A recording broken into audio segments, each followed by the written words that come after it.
Halo sahabat sehat, jumpa lagi bersama saya Dr. John dalam program kesehatan. Oke dokter. Sahabat sehat, sampai hari ini tingkat penularan virus corona COVID-19 ini sangat tinggi. Bahkan, belum sampai 1 bulan sejak kasus pertama kali di Indonesia muncul, sudah tercatat 790 orang positif corona COVID-19. Sebenarnya, apa sih yang menyebabkan virus ini menyebar begitu cepat?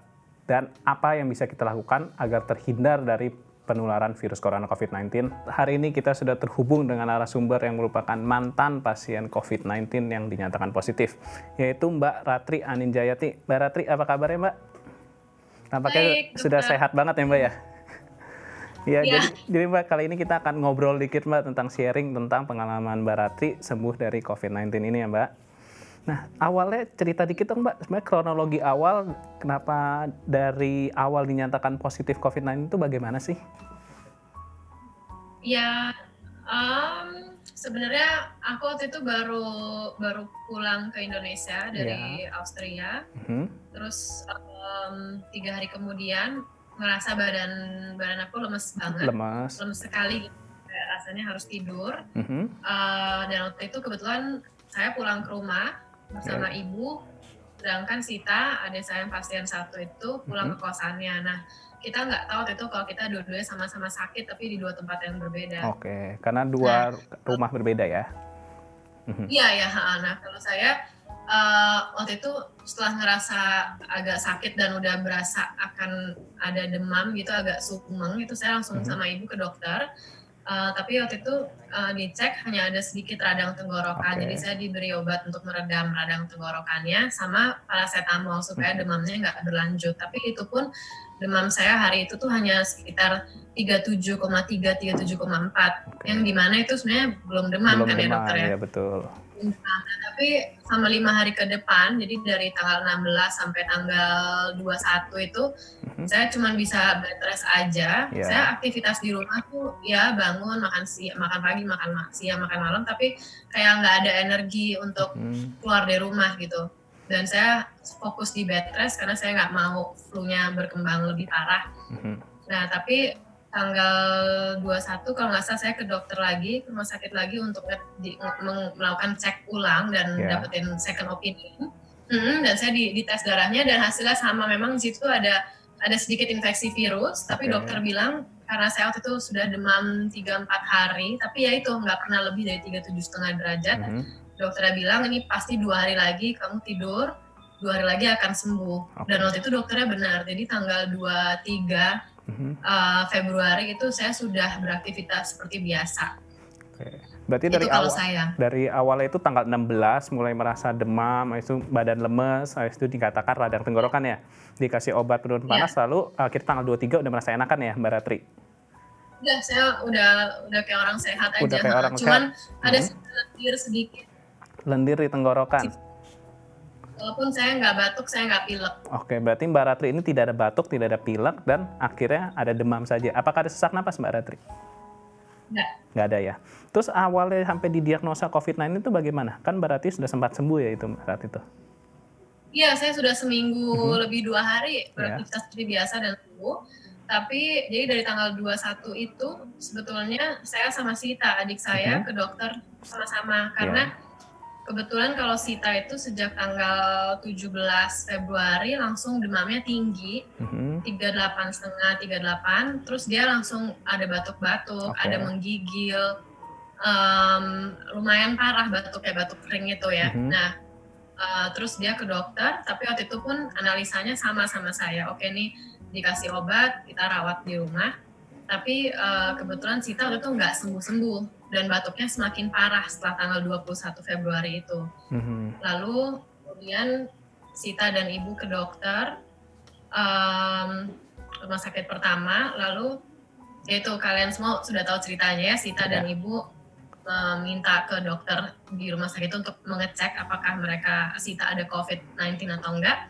mhm, Lalu tanggal 2 Maret mereka dinyatakan positif COVID-19. Nah, tanggal 2 Maret itu mhm, sebenarnya saya dites, tapi karena badan saya nggak ada gejala, walaupun iya, saya di swab, saya disuruh isolasi di rumah. oke, Tapi kemudian tanggal 4 Maretnya mhm, itu saya dipanggil kembali ke RSPI Sulianti Saroso untuk dicek ulang. Lalu hari Sabtu tanggal 7 Maret itu saya dinyatakan positif juga gitu. Oke. Waktu itu sempat bingung karena jujur saya lebih khawatir ke kondisi ibu, dan kalau saya yang simptomnya sebenarnya minim, saya nggak terlalu khawatir, dan saya sudah tahu dari awal COVID-19 merebak bahwa ini virus tapi kita bisa sembuh gitu loh, bukan mematikan gitu. Oke, baik. Berarti Mbak Ratri itu saat didiagnosa COVID-19 positif itu sedang tidak ada gejala ya Mbak Ratri ya? Yang saat sudah sembuh itu? Cuma lendir pada tenggorokan. Sedangkan untuk ibu dan juga Mbak Sita itu masih ada merasakan sesak napas, demam, dan juga lemas-lemas ya? Nah itu lucunya kita bertiga nggak ada yang sesak nafas. Walaupun Sita pun yang ada bronkonumonia dan ada batuk parah, dia nggak pernah sesak nafas, dokter. Oh, berarti ketiganya itu tidak merasakan sesak napas ya? Nggak ada sesak napas. Bahkan pun itu sebelum ke rumah sakit pertama, dia sempat demam tinggi 3 hari, lalu begitu rawat inap di rumah sakit pertama, sudah diinfus obat-obatan vitamin, itu sudah tidak demam sama sekali. Ini Mbak Sita atau ibu? Yang dirawat? Ini ibu saya. Ibu saya, oke. Mereka berdua sebelum pindah ke RSPI, sempat dirawat di rumah sakit Mitra Keluarga Depok, itu selama 3 hari. Nah di situ pun keduanya sudah tidak demam. Sudah dinyatakan boleh pulang lah ya? Gimana? Sudah dinyatakan boleh pulang di rumah sakit itu sendiri juga karena kondisi membaik? Belum boleh pulang, masih rawat inap. Tapi nggak ada sesak nafas dan sudah tidak demam lagi gitu. Mungkin antibodinya sudah mulai bekerja untuk melawan virus saat itu. Oke, berarti tidak ada sesak napas ya ketiganya ya. Nah, untuk saat setelah dinyatakan sembuh dari COVID-19 ini, sebenarnya apa sih yang kalian tahu tentang virus jenis baru ini? Apakah menjadi lebih takut atau bagaimana nih, Mbak? Kalau kita sih di diskusi setelah kita keluar di rumah sakit, waktu itu kan aku nggak tahu dokter tahu atau enggak, tapi saya sama Sita kan dikeluarkan dari RSPI Sulianti Saroso dinyatakan negatif 3 hari sebelum ibu. Nah, waktu kami dikeluarkan itu kita ada rasa khawatir ya, kayak kenapa ya kok ibu belum keluar gitu. Padahal kita setiap hari update dan ibu merasa sehat. Nah, ternyata setelah kami keluar, kami ngobrol sama dokter di RSPI Sulianti Saroso dan mereka jujur ke kita. Para dokter bilang setelah kami dikeluarkan mereka khawatir sekali sama keadaan ibu karena setelah di ronsen ibu paru-parunya masih belum berfungsi seperti normal gitu menurut dokter. Padahal walaupun ibu tidak merasa sesak nafas. Nah, namun setelah 3 hari terus dicek lagi pakai stetoskop sama dokter cara nafasnya ibu ternyata sudah membaik gitu. Nah, setelah itu kita belajar lebih kan tentang virus ini. Nah, ya kita memang bersyukur kita bertiga sembuh dan kita bersyukur sekali ibu tuh nggak ada penyakit tambahan sama sekali, kondisinya memang vitalnya sehat semua. Tapi nggak bisa meremehkan virus ini gitu. Kita selalu bilang sepertinya memang virus ini kuat dan berbahaya untuk orang-orang yang punya penyakit tambahan gitu ya dokter. Aku juga ini kan saat masih berubah, jadi kita juga setiap hari masukannya berubah, mungkin dokter lebih tahu. Ya emang karena virus ini sendiri kan emang gejala pada setiap orang juga beda-beda ya, tergantung kondisi dari masing-masing orang. Kalau emang udah ada komorbid atau penyakit lain memang bisa kadang lebih berat dan juga usia tua ya.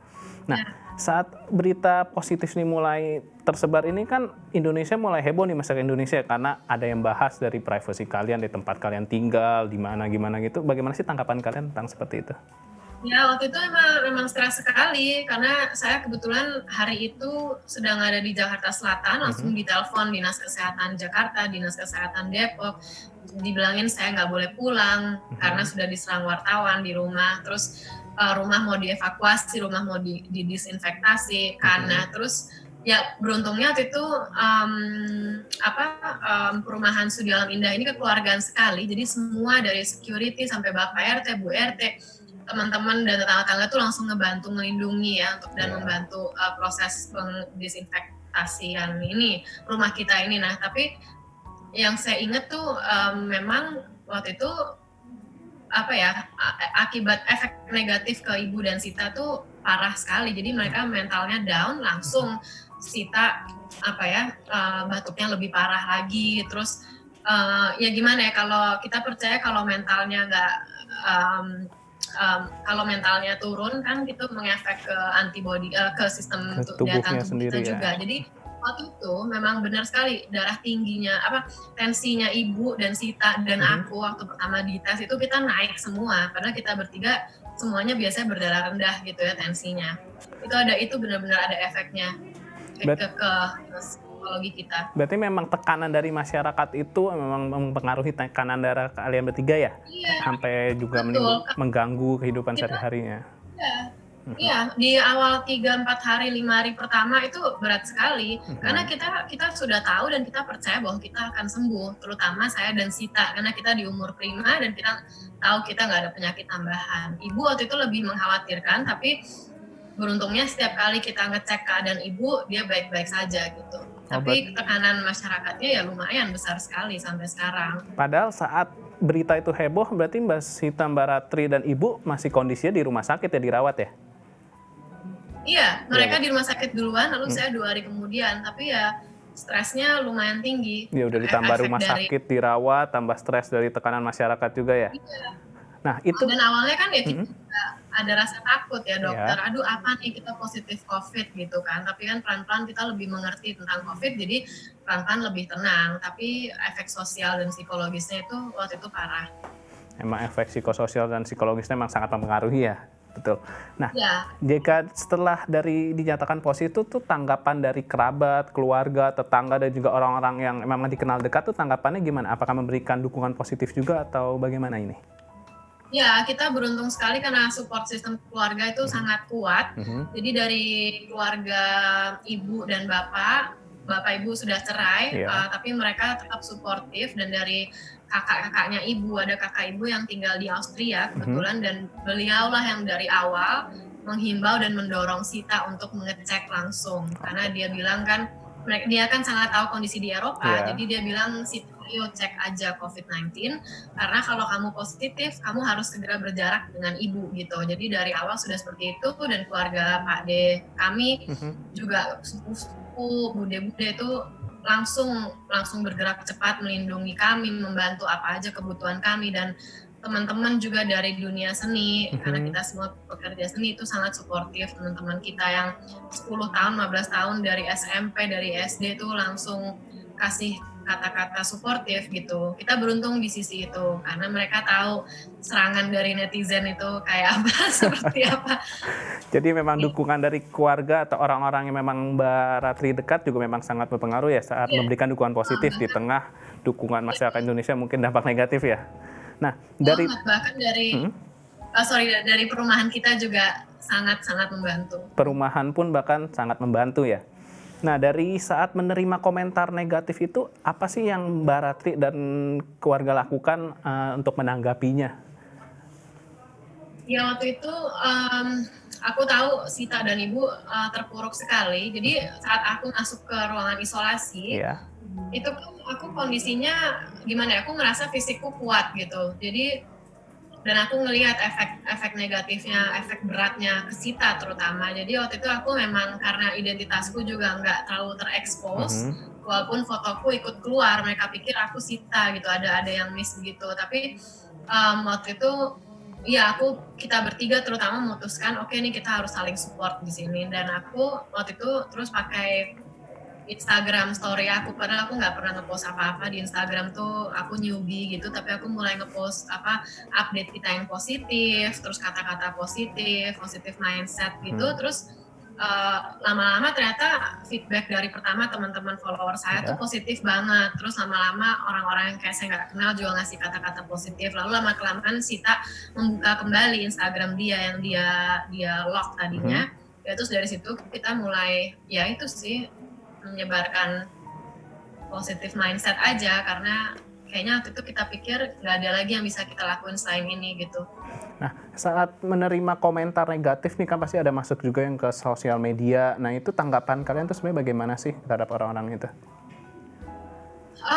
Sebenarnya karena ini akibat Sita dilabelkan sebagai pasien nomor 1, jadi seolah-olah untuk orang-orang yang mungkin akses ke info-info akurat itu kurang, mereka menstigma bahwa gara-gara Sita, satu Indonesia jadi terkena COVID-19 kan. Padahal itu gimana ya, sebenarnya kalau ditelusuri sebelum Sita dan Ibu dinyatakan positif sudah ada puluhan suspek corona kan, tapi entah kenapa kita yang Sita dan Ibu yang dinyatakan nomor 1 dan 2, dan akibat dari labeling nomor itu efeknya seperti itu, beratnya itu. Jadi ke Sita lumayan berat sekali sampai hari ini, dia di stigmakan macam-macam. Saya juga kena sedikit, Ibu pun kena, tapi kita gimana ya, kalau buat saya juga berusaha, ya itu bukan urusan kita gitu. Mereka bisa ngomong apa aja, kan kita dituduh katanya kita settingan ya, ini pura-pura sakit.